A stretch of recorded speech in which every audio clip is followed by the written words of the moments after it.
friends. Good morning, Everyday Faith. Today's day 27, and it's going to be a very good one.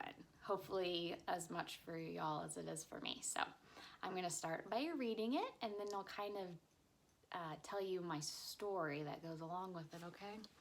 Here we go.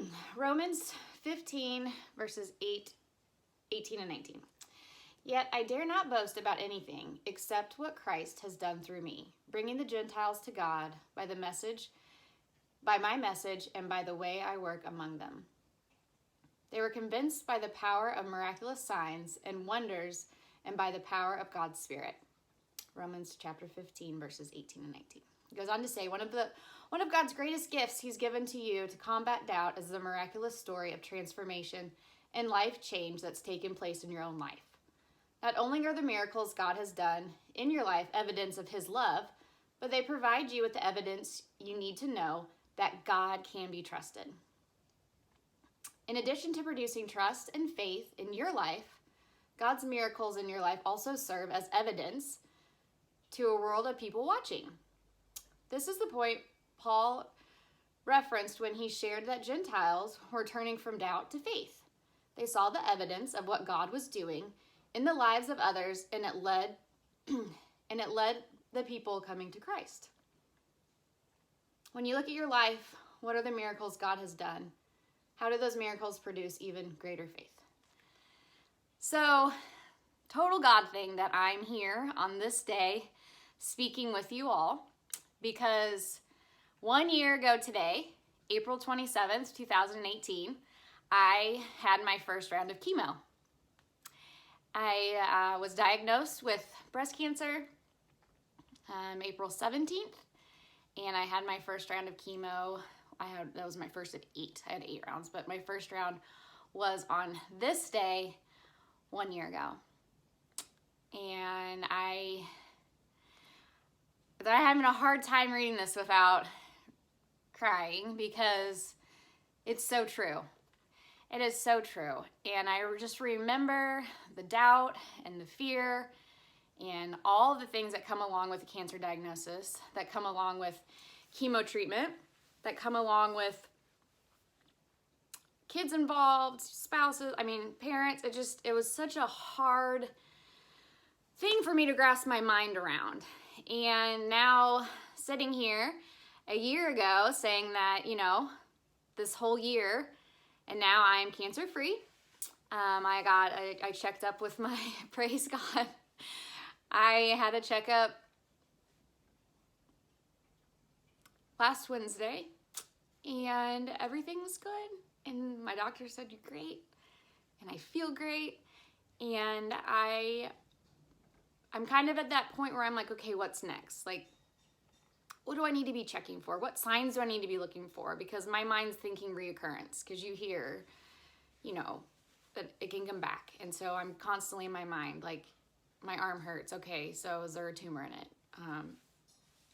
And it's not a fun place to go. So I have a lot of doubts, I guess you would say.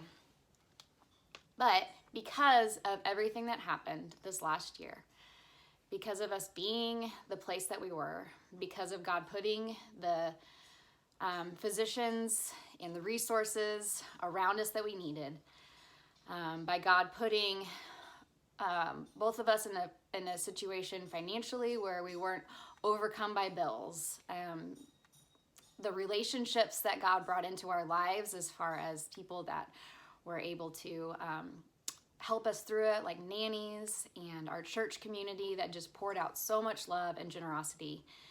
And I just look back and realize he had this whole thing set up.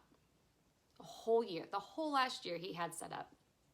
From diagnosis day to first day of chemo, to surgeries, to radiation, to more surgeries, to therapy, he had the whole thing set up because I am in the palm of his hand. And so whenever those doubts creep up in my mind now, as far as reoccurrence or my kid's gonna get cancer, just all those horrible things that you can't help but your mind just goes there.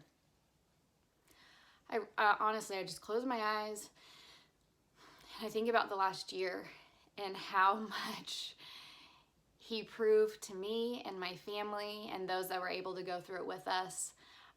Social media is I have a love-hate relationship with social media.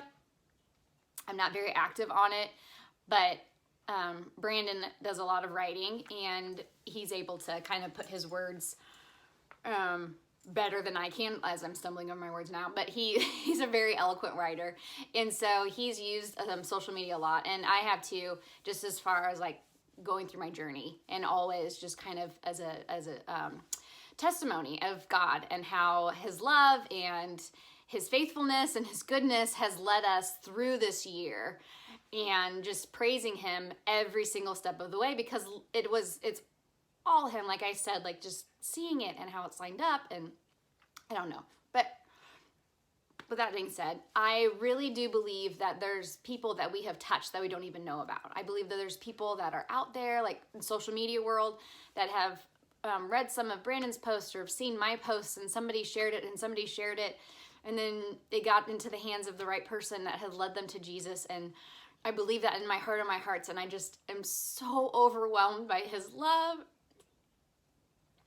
that he would use me and my family to glorify him.